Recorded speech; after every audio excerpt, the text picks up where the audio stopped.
भाई मैं सोच भी नहीं सकता कि एक बंदा मुझे बारी-बारी फ़ोन करके मुझसे पैसा माँगेगा और मैं उसको बारी-बारी देता जाऊँगा। जी हाँ दोस्तों, मेरे साथ ऐसा हुआ मतलब किसी ने मेरे साथ स्कैम किया।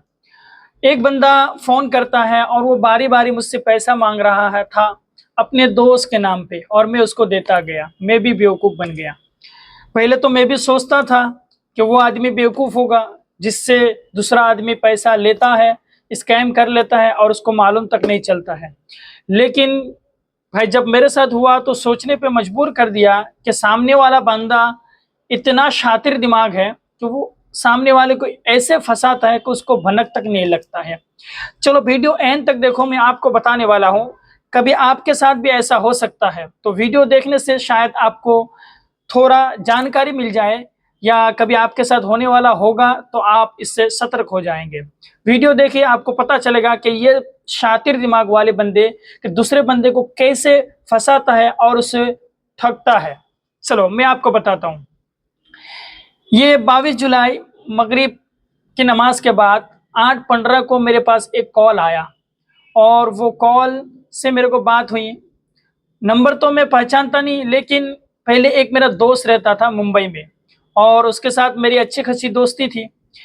भाई वो जो बंदा कॉल किया था मेरे को अननोन नंबर से, सेम टू सेम मेरे दोस्त की आवाज़ थी और उसी के लहजे में बात कर रही थी। मतलब आवाज़ में थोड़ा डिफरेंट था, लेकिन लहजा सेम टू सेम मेरे दोस्त का था। अब उससे बहुत दिन से बात नहीं हुई तो मुझे इतना मालूम नहीं चला कि वही था। तो उसने मुझे बोला, "साबिर भाई मुझे पहचाने?" बोला, "हाँ, पहचान गया। आपकी दोस्ती कैसे भूल सकता हूँ मैं?" तो उसने बोला, "साबिर भाई मैं अंधेरी में हूँ और एक दवाई खाने में हूँ। मुझे कुछ पैसे की ज़रूरत है। मेरे मेरा जो जीपे है, गूगल पे वो ब्लॉक हो चुका है। तो मेरे को कोई पैसा भेजने वाला है, वो आपके नंबर से मैं ट्रांसफ़र करा रहा हूँ।" तो मैं भी दोस्त की हेल्प करने के लिए राज़ी हो गया। मैं बोला कि चलो ठीक है, ट्रांसफ़र कराओ, मैं आपको भेज देता हूँ। तो उसने मेरे अकाउंट में ये 15,500 का ट्रांसफ़र कराया। कराने के बाद अब उसने मेरे को व्हाट्सएप पे एक क्यूआर कोड भेजा और फ़ोन किया, बोला, "साबिर भाई आपको मैं व्हाट्सएप पे क्यूआर कोड भेजा हूँ, उस पे आप मेरे को 2000 भेजो।" मैंने ठीक है भेजता हूँ। लेकिन 15,500 जो उसने मेरे को ट्रांसफ़र करा था, वो किसी नंबर से मैसेज आया था और मैं इतना ध्यान नहीं दिया और अपना बैलेंस भी चेक नहीं किया था कि उसका पैसा आया कि नहीं। ये मुझे मालूम नहीं चला। मैं सोचा कि मैसेज आया तो पैसा आ गया। तो उसको 2000 मैंने भेज दिया और मेरे अकाउंट में था 4729 रुपया। तो उसको मैंने 2000 भेज दिया हूँ।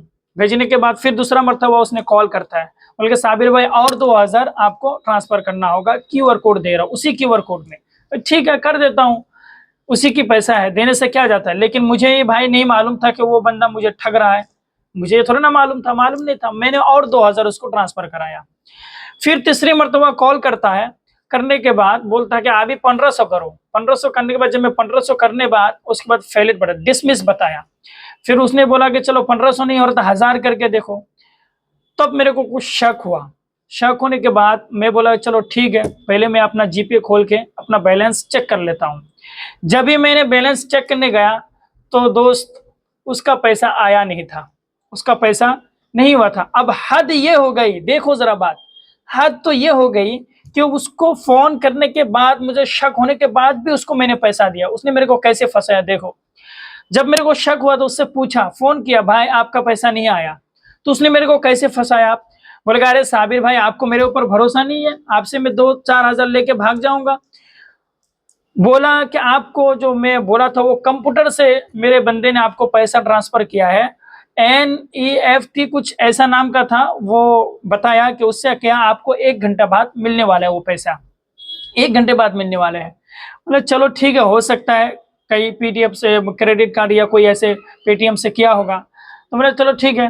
तो उसने बोला कि साबिर भाई वो पैसा तो 1 घंटा बाद आएगा, लेकिन मेरे को अभी ज़रूरत है, मेरे को दवाई लेना है। बोला ठीक है दवाई लेना है तो मैं दवाई वो पैसा दे देता हूँ। अभी मेरे पास तो 700 ही रुपया बचा था, क्योंकि 2-2 हज़ार 2 मर्तबा भेज चुका हूँ। भाई हद ये हो गई, उससे बात हुई, सब हुई, तब भी मैं पहचाना नहीं, उसने मेरे को ठग लिया। बोला कि 1000 रुपया, मैंने बोला साबिर भाई मेरे पास तो 1500 नहीं है, बस 700 ही रुपया बचा है। तो उसने बोला 700 रुपया दे दो और बाकी का मैं इधर एडजस्टमेंट कर लेता हूँ। ठीक है, एंगेजमेंट तुम इंतज़ाम कर लो। अभी मैंने 700 रुपया दे दिया। फिर उसने बोला कि ठीक है 1 घंटा बाद तुम्हारे पास पैसा आ जाएगा। तो छोड़ के मैं ईशा की नमाज़ पढ़ने चला गया। भाई इशा की नमाज पढ़ने के बाद 1 घंटे के बाद मैं देख रहा हूँ मैसेज नहीं आया, मैसेज नहीं आया, पैसा बैलेंस चेक कर रहा हूँ नहीं आया, मेरे पास 29 रुपया ही सिर्फ दिखा रहा है। उसको रिटर्न कॉल किया, कॉल इज वेटिंग बता रहा था, फिर कॉल किया, कॉल इज वेटिंग बता रहा है, कट कर रहा है। 3 मरतबा कॉल किया, भाई उठाया नहीं, कट कर दिया। बंदा दूसरे से बात कर रहा था, मुझे लग रहा किसी और दूसरे को भी उसने बकरा बनाया होगा या फंसा रहा था उस वक्त, तो मेरा कॉल कट कर दिया। मैं बोला चलो ठीक है, अभी किसी मुसीबत में है, बाद में फोन करता हूँ। तब भी मेरे को भनक तक नहीं लगा कि ये मेरे साथ स्कैम कर रहा है, मुझे ठग रहा है। तो आधे घंटे बाद फिर कॉल किया, आधे घंटे बाद कॉल करना स्विच ऑफ बता रहा है, रात 11 बजे 12 बजे स्विच ऑफ, तभी मुझे भनक तक नहीं लगा। अब फिर मैंने सुबह उठा 11 बजे, सुबह मतलब उठने के बाद 11 बजे फोन किया उसको, दोपहर 12 बजे किया, 2 बजे किया, 1 बजे किया, नहीं उठाया, नहीं उठाया। तो मेरे पास दिमाग आया है कि मैं ये फेसबुक आईडी में मेरे वो दोस्त का आईडी था, उसको मैंने मैसेज किया, भाई तुम मेरे को फ़ोन करो, मुझे तुमसे ज़रूरी बात करनी है। उसने मुझे फ़ोन किया, वो जो जिस दोस्त के नाम से आवाज़ से मेरे को उसने फंसाया, वही दोस्त से मैंने फेसबुक आईडी में मैसेज किया। उसने कॉल किया, उसका नंबर लेकिन अलग था। उसने कॉल किया, बोला कि साबिर भाई क्या बात है, क्या ज़रूरी बात थी। मैंने कहा साबिर भाई कल जो आप ऐसा मेरे साथ किए, या क्या ठीक है, पैसा अभी तक आया नहीं आपका। उसने बोला कि अरे मैंने आपको कब फ़ोन किया। मैंने कल मगरिब बाद आप 8-15 को फ़ोन किए थे, पैसा 2-2 हज़ार किया, मतलब 700 किया। बोले साबिर भाई ये ऐसा मैं आपके साथ क्यों करूँगा, और 2-2 हज़ार क्यों लूँगा, आपके साथ एक बार में पैसा लूँगा। मैं बोला कि अंधेरी नहीं आए थे कल आप दवाई लेने, कार में अंधेरी नहीं है, मैं गाँव में हूँ, मैं गाँव में बिहार में हूँ।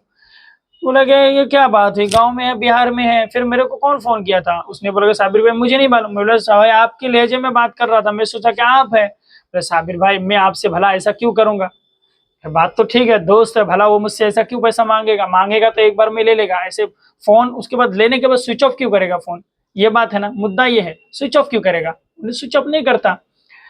तो बात ये हुई, तो मेरे को थोड़ा समझ में आया। समझ में आने के बाद उसने बोला कि साबिर भाई सबसे पहले मैसेज चेक करो।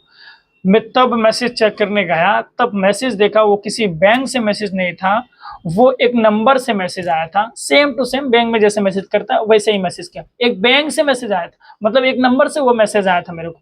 और मैं उसको चेक नहीं किया, ध्यान नहीं दिया। भाई दोस्त के हेल्प करने के चक्कर में मैं इतना फंसा, बुरा इतना फंसा। कभी आप भी फंस सकते हैं भाई, कभी आपको भी ऐसा कुछ हो ना, तो सबसे पहले मैसेज या जीपे बैलेंस खोल के देखना चाहिए। और जीपे भी खोल के नहीं देखा, लेकिन वो तो पहले खोल के देखा था, लेकिन वो बोला 1 घंटे बाद आएगा, ठीक है। लेकिन वो 1 घंटे के बाद में 700 रुपया भी दे दिया, फंस गया पूरी तरीके से। और वो मेरा 5,000 पूरा, मैंने 4,700 रुपया पूरा मुझे ठग लिए। तो भाई ये तो मेरे साथ छोटा मोटा रकम हुआ, किसी के साथ लाखों रुपये तक हो जाता है, किसी के साथ लाखों, 50,000 60,000, बड़े बड़े जो लोग हैं उनके साथ ऐसा हो जाता है। तो दोस्तों ऐसे अगर आपके पास कॉल्स आता है और आपको फोन करके ऐसे बोलते हैं, तो सबसे पहले जांच करें वो आपका दोस्त है या आपका पहचान वाला है या नहीं। और दूसरी बात, वो जो आपको पैसा भेजे तो वो मैसेज चेक करें, वो मैसेज सच में है या नहीं। और तीसरी बात, जीपे बैलेंस जरूर चेक करें। और चौथी बात, कभी कभी आपको पहले पैसा लेगा फिर बोलेगा 1 घंटे बाद आपको पैसा आ जाएगा, ऐसा होता है। इन चीजों से जरूर बचें। अस्सलाम वालेकुम, मिलते हैं।